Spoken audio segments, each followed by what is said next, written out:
امیہ ابن خلف نے اپنے چوڑ بیل جیسے چہرے پہ بکھری داڑھی کو دونوں ہاتھوں سے رگڑا، اپنے سینے کے ریشمی لبادے سے نکلے ہوئے بالوں کے سینے کو پونچھا اور بلال کے قدموں میں اس کے ہاتھوں گرے، چمڑے کا ہنٹر اس کی گردن میں لپیٹا اور اسے کھینچتی ہوئی کعبہ کے صحن میں آب زمزم کے کنویں کے پاس، اصاف اور نیلا کے بتوں کے پاس، قربان کیے جانور کے خون اور غلاظت کے ڈیر کے پاس چیونٹیوں، چیچڑوں اور مکھیوں سے اٹے پتھروں پہ جا لٹایا اور ہنٹر مار مار کے اپنا سانس بھلا دیا۔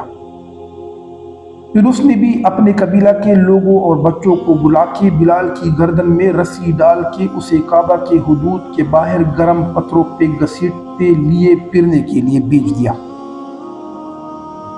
کئی دن تک بلال بھوکا پیاسا کعبہ کے صحن کے باہر ریت اور پتھروں میں ایک موذی جانور کی طرح مارا جاتا رہا۔ دھوپ سر پہ آ جاتی، پتھروں کی چٹان آگ کی طرح دہک جاتی تو اس پہ بلال کے پتلے ٹوٹے شکستہ پیاسے جسم کو لٹا کے اس کے پیٹ پہ ایک گرم بھاری پتھر لا کے رکھ دیا جاتا۔ بلال کے ہونٹوں، ناک، منہ، آنکھوں میں ریت گھس جاتی، پھر اسے گرم ریت اور اس میں موجود لوکیلے سنگریزوں پہ مردہ جانور کی طرح کھینچا جاتا۔ اس کا سارا چہرہ، گردن، کندھے، سینہ، کمر، پیٹ اور ٹانگیں زخم ہو گئی، زخموں پہ مکھیاں بن بناتی۔ بلال میں مکھی اڑانے کی بھی ہمت نہ رہی، آنکھوں میں بظاہر زندگی کا نور بجھتا محسوس ہوتا، مگر خدا جانے کس آسمانی نور کو بلال کی آنکھیں بسا بیٹھی تھی کہ اس کی آنکھوں کی بتیاں نہ بجھی۔ آنکھیں بند ہو گئی، جسم بے سود ہو گیا، سانس رک رک کے آنے لگا۔ اس کے بے رحم آقا امیہ ابن خلف کو وہم ہوا کہ بلال مر گیا ہے۔ اس نے شاید سوچا ہو کہ اس کے 150 درہم ڈوب گئے۔ اتنے میں خوشبو کا ایک جھونکا آیا۔ جی ہاں، ابو بکر آ گئے۔ سیدنا ابو بکر صدیق رضی اللہ تعالی عنہ نے امیہ ابن خلف سے کہا، کچھ تو انسانیت کا برم رکھو۔ انسان کو جس طرح تم مارتے ہو ایسے تو ہمیں جانوروں کو بھی گھائل کرنے کا حکم نہیں۔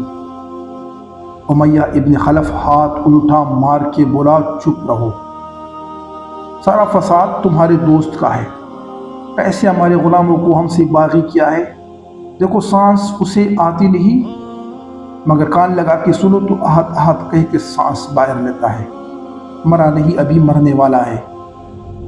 سیدنا ابو بکر صدیق بولے، امیہ اپنے اس غلام کو مار کے کیا تمہیں ملے گا؟ اسے میرے ہاتھ بھیج دو۔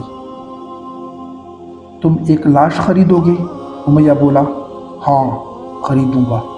لاش ہوئی تو 100 درہم، زندہ ہوا 200 درہم۔ امیہ ابن خلف ٹوٹے خون میں لت پت، زخمی ریت میں جمے خون سے لتڑے بدن کو پتھروں پہ گرے پڑے جسم کے پاس جھک کے کان لگا کے سننے لگا۔ بلال کا سانس رکا ہوا تھا۔ امیہ کہہ رہا تھا، بلال سانس لو۔ اسے بلال کے ایک سانس سے 100 درہم کا فائدہ پہنچ سکتا تھا۔ بلال نے پتہ نہیں کب سے اپنی روح کے اندر کھینچا ہوا روشنی کا سانس باہر کھینچا۔ اس کے گرے پڑے ریت میں دن سے چہرے کے ٹوٹے لہولہان ہونٹ ہلے، تھوڑی سی ریت اڑی اور آواز آئی، احد۔ اور امیہ جو پہلے یہی آواز سن کے کوڑے مارتا تھا، سیدنا ابو بکر صدیق رضی اللہ تعالی عنہ کا کندھا ہلا کے چہک کے بولا، لاش میں سانس ہے، پورے 200 درہم لوں گا۔ سیدنا ابو بکر صدیق رضی اللہ تعالی عنہ نے تیلی کھولی، پورے 200 درہم امیہ کو دیے اور سیدنا ابو بکر صدیق رضی اللہ تعالی عنہ کے ساتھ آئے زید اور عامر بن فہرہ نے گری ہوئی بلال کو بازوؤں میں اٹھایا۔ بلال کو اٹھا کر وہ سیدھا سیدنا ابو بکر صدیق رضی اللہ تعالی عنہ کے پیچھے پیچھے چلنے لگے۔ امیہ ابن خلف نے 200 درہم کی تیلی سنبھالی اور ہنستی ہوئی دور جاتے سیدنا ابو بکر کو آواز دے کر بولا، اے ابن قحافہ، میں تو تمہیں سمجھدار تاجر سمجھتا تھا۔ جس لاش کو تم 200 درہم میں خرید کے لے جا رہے ہو اسے تو میں 100 سے بھی کم میں بیچ دیتا۔ سیدنا ابو بکر چلتے چلتے ایک لمحے کو رکے، مڑے اور امیہ ابن خلف کی آنکھوں میں دیکھ کے بولے، بیوقوف تو تم ہو، میں تو اسے 1000 میں بھی خرید لیتا۔ تمہیں پتہ ہی نہیں کہ اس بلال کی قیمت کیا ہے، اس کے سامنے تو یمن کی بادشاہت بھی ہیچ ہے۔ سیدنا ابو بکر حضرت بلال کو آقا کے پاس لے آئے اور بولے، آقا میں نے آپ کا غلام خرید کے آزاد کر دیا، اب یہ کسی کا غلام نہیں سوائے آپ کے۔